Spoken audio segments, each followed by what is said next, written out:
Tere sõbrad siit Torontost.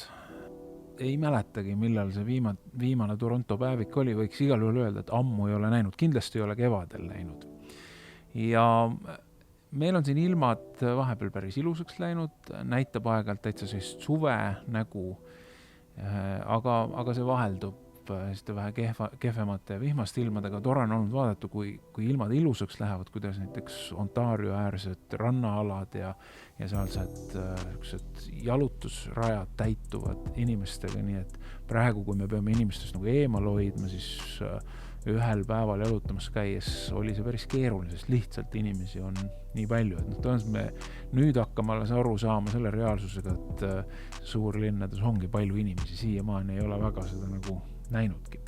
Aga vaatamata sellele, et ilmad juba kisuvad suviseks, viin ma teid hoopiski tagasi talve rõõmude nautimise juurde, sest saime ära käia jää peal ja 3 korda elus olen varem uisutanud, aga saan näidata teile suurepärast uisutamisoskust, mis mul kuskil südames peidus oli.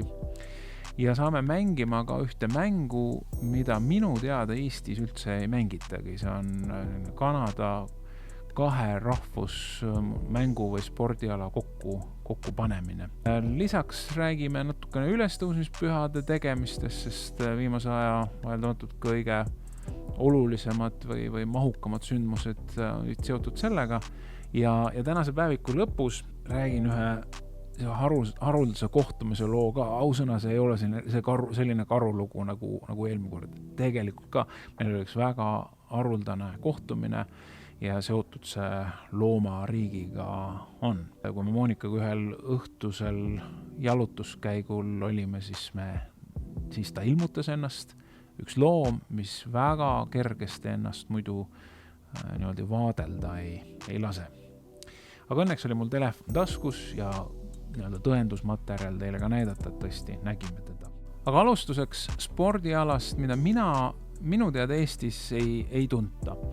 Ja ma ei oska öelda isegi, kui palju seda siin Kanadas tuntakse, aga igal juhul on kokku pandud 2 minu teada originaalselt Kanada mängu või spordiala. Üks on Crokinole, mis on selline kabe nipsutamise laadne mäng, aga eesmärk sellisel ümmargusel mänguväljal on siis võimalikult palju neid nuppe või kivisid sinna keskele saada. Seal on omad reeglid, mille järgi seda mängitakse. Nii et Crokinole ja teine mäng on meile tuttavam, see on curling ehk jääkeegel. Ja nüüd tundub, et kohapealsed nupukad tegelased on siis need 2 mängu omavahel kokku pannud ja Toronto alllinnas on täiesti selline koht, kus saab seda mängida. Tegijad on ise ehitanud selle mänguplatsi, ise ehitanud ka need kivid, näiteks koogivorm on, mille nii-öelda aluseks ja siis on seal tsementi sisse pandud ja sellised torud külge pandud, nii et väga nutikad tegelased ja täiesti toimiv, tore seltskonna mäng, mida saab mängida COVID-i tingimustes ilma neid piiranguid rikkumata. Ja seda me tegime koos Vilbiksi perega, veetsime toreda, väga ilus ilm oli, toreda aja mängides Crocky Girli. Ja pärast mängimist, mis lihtsalt nii muuseas ütlen siia, et mul läks päris hästi, veetsime mõnusa aja Toronto allinnas jalutades, kus siis väga kuskile sisse minna ju ei saa praegusel ajal, aga sai näha päris palju ja ei olegi ainult siin klaasist kõrghooned, vaid siis telliskivi loome linnaliku natuke hipiliku kultuuri on seal ka päris palju.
Aga jääga ei ole sugugi kõik. Nimelt, jäähoki on Kanada sünnimaa ja kanadalased võiks öelda sünnivad jäähokikepp käes. See on nii püha spordiala nende jaoks. Kuigi uurisin näiteks vähemalt mingitel andmetel ei ole üldsegi mitte jäähoki see ala, mida kõige rohkem harrastatakse Kanadas, vaid hoopiski tegelikult golf.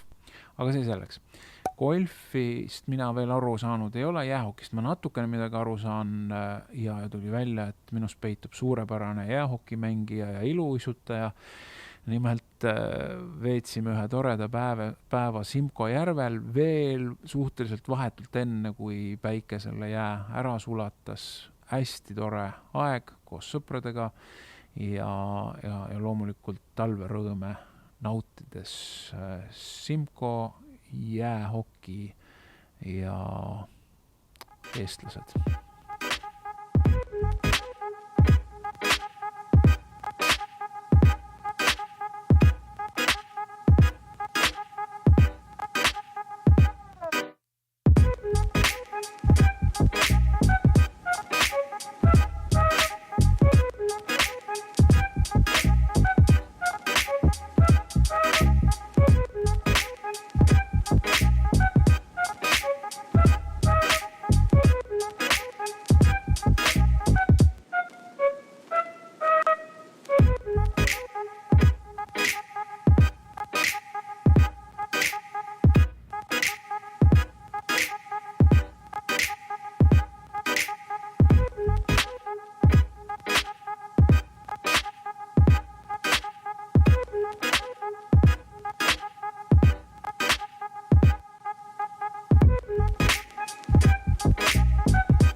Viimaste päevade olulisemad sündmused on loomulikult seotud ülestõusmispühadega. Puht tööalaselt oli mul siis taas see nädal, kus oli võimalus 2 teenistust kokku panna, suure reede teenistus ja ülestõusmispühade teenistus. Ülestõusmispühade teenistus siis veidi mahukam, just mahukam selles osas, et panime kokku taas virtuaalkoori ja see võtab väga-väga palju rohkem aega kui tavalise teenistuse kokkupanemine, aga me elasime selle aja rõõmsasti üle, teenistused õnnestusid, tagasiside oli hea, aga kõige selle sisse mahtus veel väga palju muid asju, ka neid, mis me tavaliselt perega ülestõusmispühadega seonduvalt teeme, alustades hommikusest muna- ja maiustuste korvide otsimisest ja ma ei oska lõpetades või jätkates muna koksimisega. Johannes oli seekord lausa meil muna koksimisturniiri korraldanud.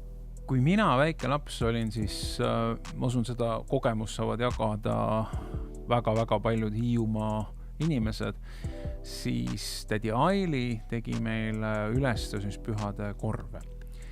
Ja kuidagi moodi oleme meie ka nende korvide tegemise selgeks saanud, nii et me oleme ka aastaid kodus ülestõusmispühadel teinud neid korve ja otsustasime, et me siin Torontos ei jäta neid ka tegemata. Siin oli küll keeruline leida krepppaberit, mida saaks niimoodi külje pealt ka laineliseks tõmmata.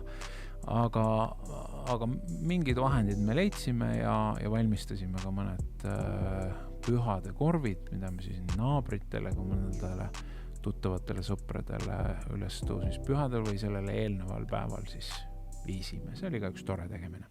Ülestõusmispühadel tegime veel midagi, mis on võib-olla natukene ootamatu selles kontekstis, et siin on novembrikuus tegelikult kõik hästi lukus ja nüüd siin mõni päev tagasi keerati eriti lukku, kui seni veel mingi mahutuvusega sai käia poodides, siis nüüd on tõesti ainult toidupoed lahti ja välja tohiks tegelikult minna tõesti ainult, kui sul on väga vaja, kui sa lähed tõesti toitu ostma, kui sa lähed arsti juurde, kui sa lähed väga vajalikule tööle või lähed välja trenni tegema. Nii et me teeme hästi palju väljas nüüd trenni. Aga sai ülestõusmispühadel käia jumalateenistusel. Ja ma usun, mitmed on kuulnud sellist nime kui Elevation Church, ta on Ameerikas, aga Kanadas on oma Elevationi campused ka. Ja Elevation Church tuli siia Toronto lähedale 20 kilomeetri kaugusele Whitbysse ja 15% mahutavusega tohib siis kogudus koos käia. Väiksel kogudusel muutub see number nii väikeseks, seega meie oleme virtuaalsed, me praegu ei ole näinud mõtet kokku tulla. Aga kui sul on suur saal, rendid suure saali, näiteks 1000, paar tuhat istekohta, siis sa saad sinna juba 100-150 inimest kokku panna ja nii oligi Whitbys tehtud. Ja me olime ka nende 100-150 hulgas eelregistreerimisega, siis sai sinna minna. Olime teises reas, nagu peaaegu vipid. Ja täitsa tore teenistus oli. Ma küll sain aru sellest, et ma vist kuidagi moodi vanus hakkab minu juures ka mõjuma, et minu jaoks natuke helitugevus oli vali, kogu asi oli natukene kuidagi liiga teleproduktsioon ja ma ise üllatusin ka selle üle, et kui Stephen Furtick tuli ekraanile, siis ma mõnda aega tegelesin sellega, et ma küsisin endalt, et huvitav, miks ta kannab dressipükse ülestõusmispühadel, dressipükse, mida ma ei tea, 90-ndatel siin kandsid Vene mafioosod. Ja mõnda aega tegelesin selle mõttega, siis sain sellest üle ja sõnum, nagu ikka Stevenil on väga hea, nii et sai võin öelda, et oleme käinud koos Elevationi koguduses, küll siin Toronto lähedal Whitbys. Ja lõpetuseks, nagu lubatud, looduskaadrid. Oleme siin erinevaid linde, loome, tegelasi tutvustanud teile terve ühe Toronto päeviku oravale pühendunud. Neid jätkub siin igal pool. Meie akna taga on ära käinud ka sõbrad opossumid ja pesukarud, keda me oleme jälginud. Aga päris ootamatu kohtumine oli siin mõni õhtu tagasi, kui me juba hämaraks minnes läksime Monikaga jalutama. Ja korraga seal Ontarios, ta ei ole päris Ontario järv, aga jõe, suue ja lahe sopikene on seal. Vaatame mingi palgikene vees, mis on täiesti tavaline. Aga see liikus ja siis jälgisime teda ja saime aru, et tegu on kopraga. Ja sättisime ennast sisse sinna kalda peale, ta tuli kalda lähedale midagi maiustama ja lasi ennast rahulikult 1,5-2 meetri kauguselt telefoniga filmida. Et see on siinsete loomade ja lindude eripära, et nad on julgemad kui metsaloomad, sest nii palju kui mina olen aru saanud, siis kobras on muidu suhteliselt arg ja ta väga ennast jälgida kergesti ei lase, aga seal ta oli ja toimetas ja meil oli tore temaga kohtuda ja teda näha. Vot sellised lood siit Toronto poolt, vaatamata sellele, et kõik on lukus ja mitte nii, nagu võib-olla tahaks, on tegelikult kõik väga hästi ja oleme tänulikud ja rõõmsad.